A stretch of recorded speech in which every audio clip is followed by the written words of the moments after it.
Do you have an alter ego? You're wondering who this is. This is the Green Goblin from Spider-Man. You're trying to make big shifts in your life, like we're trying to revamp our whole situation.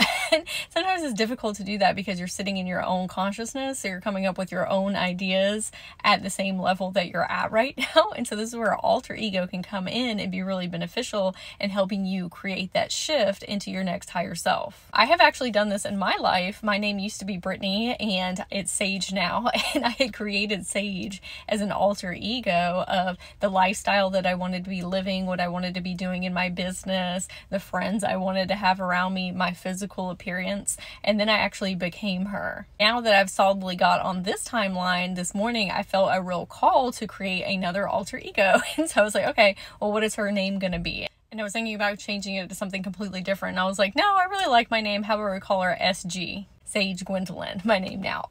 So I got up and I got out a piece of paper and I was journaling, what does her life look like? So me a year from now, because sometimes we're trying to go super far out, like 10, 15, 20 years from now in that luxury lifestyle you want to be living, your dream life. However, sometimes that makes it feel not so tangible because it seems very far away. We want to have those big goals, that's great, but we want to have something that's a little bit closer to us that we can also achieve. And so I always recommend to my clients of personifying your next higher self a year from now. When I'm doing the journaling, I'm like, okay, what is SG doing in her day-to-day?